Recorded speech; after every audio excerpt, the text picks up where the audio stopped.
साक्री तालुक्यातल्या पश्चिम पट्ट्यामध्ये झालेल्या जोरदार पावसामुळे पांझरा नदी पात्रात अक्कलपाडा धरणातून 5000 क्युसेक पाण्याचा विसर्ग सोडण्यात आला आहे।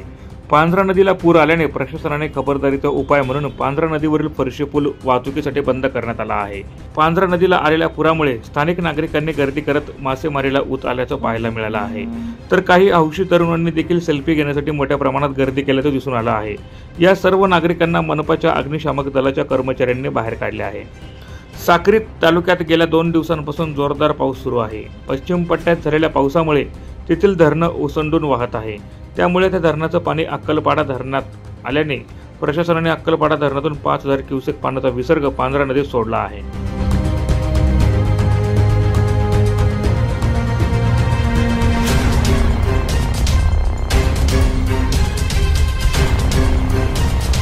नमस्कार। पांझरेला बऱ्यापैकी पाणी आलेलं आहे। आपला जो खालचा फरशी पूल आहे कालिका देवी मंदिराच्या तिथला तो आता पाण्याखाली जायचे च्या वर्जवर आहे। आमच्या फायर फायटरची आमची जी आपत्ती व्यवस्थापन आणि आपत्ती प्रतिसाद दल आहे आमचा तिथं कार्यरत आहे। परंतु असं निदर्शनाला येतं की खूप मोठ्या प्रमाणावर लोक तिथं सेल्फी काढतायत किंवा मासेमारीसाठी खूप गर्दी केली आहे लोकांनी। दुर्दैवाने तिथं कुठली दुर्घटना होऊ नये याची दक्षता प्रत्येक नागरिकांनी घेतली पाहिजे।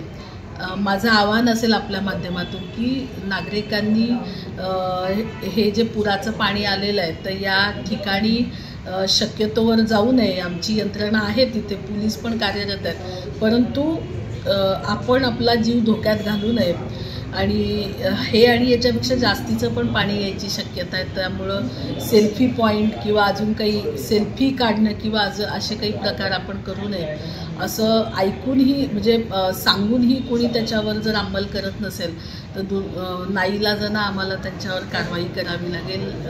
त्यामुळं आपल्या माध्यमातून माझं आव्हान राहील की आपण सगळ्यांनी दक्षता घ्यावी। पाण्याचा प्रवाह वाढण्याची शक्यता असून नागरिकांनी खबरदारी घेण्याचं आवाहन मनपाच्या आयुक्तांनी केलं आहे।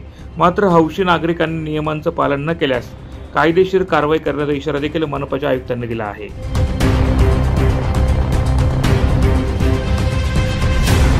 प्रतिनिधी सुनील निकम, माझा महाराष्ट्र न्यूज, धुळे।